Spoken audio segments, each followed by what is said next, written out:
You ever have one of those moments where, your life just took a sharp left turn and you're about to go for a ride, whether you like it or not? Because that was me standing in my own damn driveway. The morning Laura Edwards, Queen of the Clipboard Brigade, blocked my front door with a grin so practiced it made my teeth itch. You will join my HOA. Just like that. Day 1. We'd barely finished dragging boxes out of the U-Haul, my son Michael grumbling about his back, my granddaughter Emma chasing the cat under the porch, and here comes Laura like she owns the whole neighborhood. We specifically bought here because there's no homeowners association, I told her straight up. She just laughed. There is now. I'm expanding. $2,000 annually.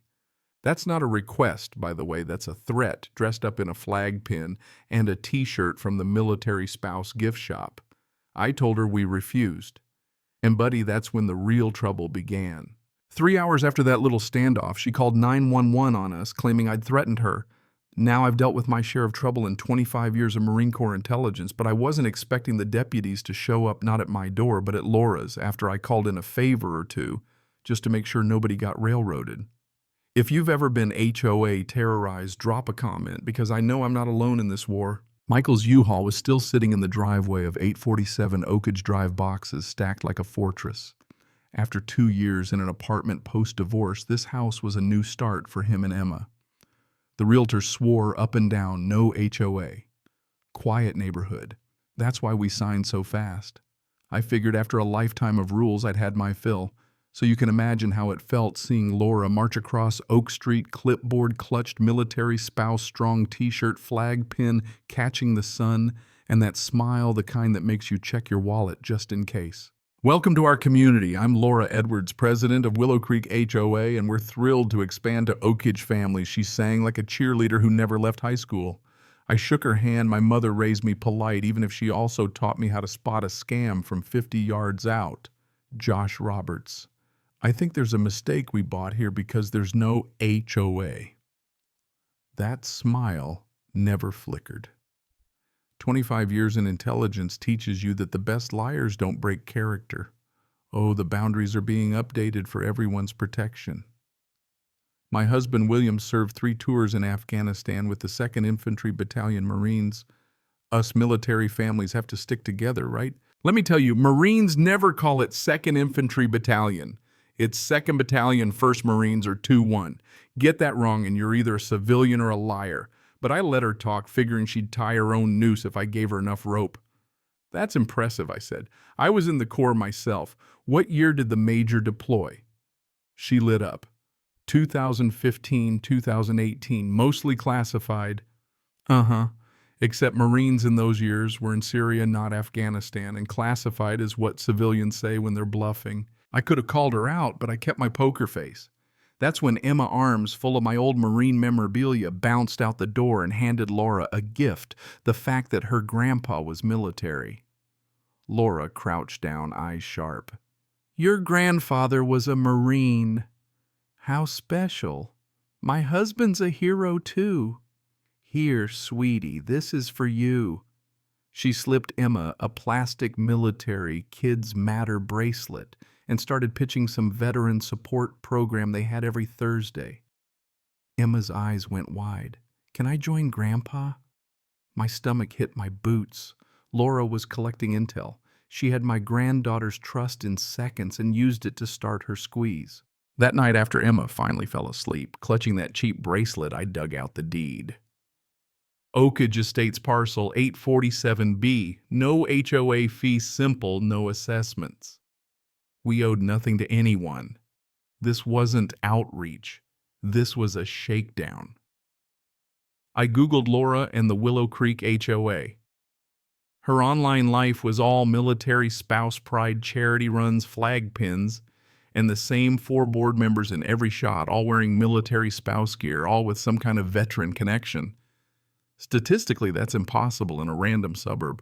Monday morning, first violation notice. Grass exceeding community standards, 4.1 inches, $500 fine.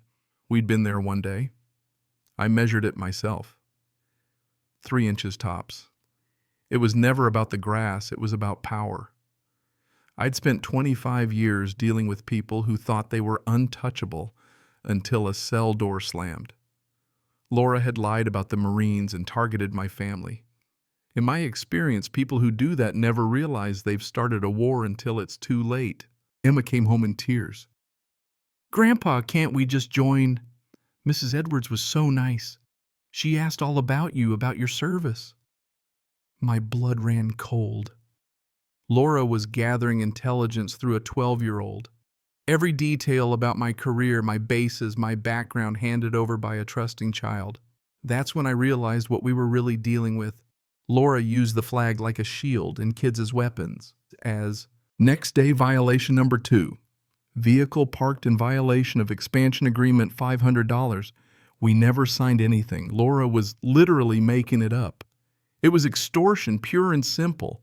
And she kept pushing social pressure at school neighborhood parents, whispering. Emma got bullied for hating the military, for refusing to join Mrs. Edwards' community.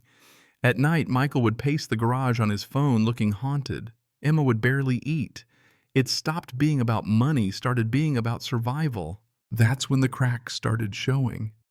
An anonymous envelope with a photo, William Edwards, Army National Guard, not a Marine and no Purple Heart.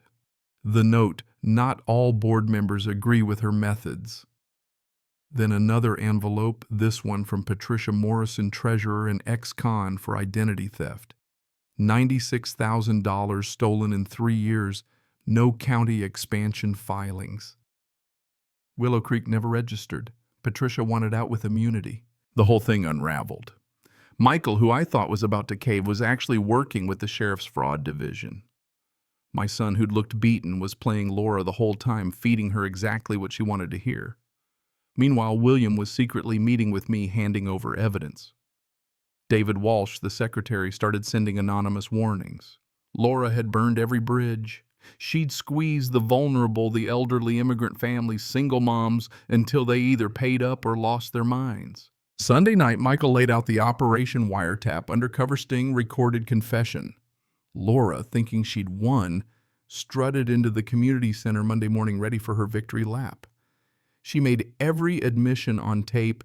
The expansion wasn't legal. The fines were a shakedown. Social pressure was the real weapon.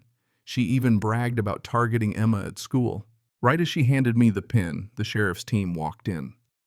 The look on Laura's face, that sudden snap from triumph to terror, was almost worth the hell she'd put us through. Patricia surrendered immediately. David produced 3 years of secret recordings.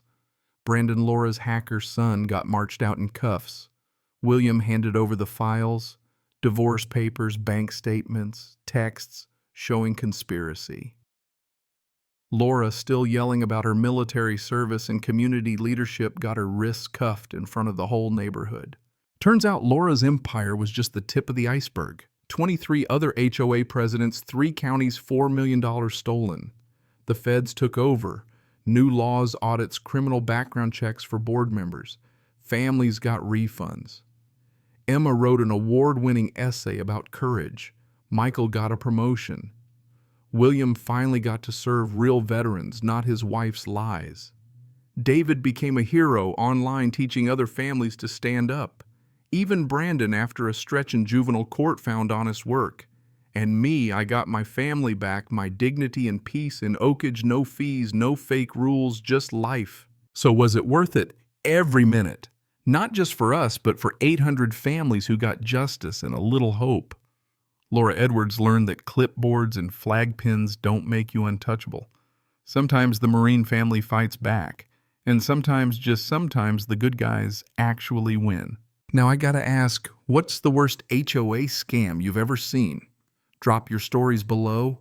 Let's show the world these folks don't get to win in silence. Stand up, speak out, and subscribe if you want more real stories of justice served cold, because this war is far from over, and I know I'm not the only one with a clipboard story to tell.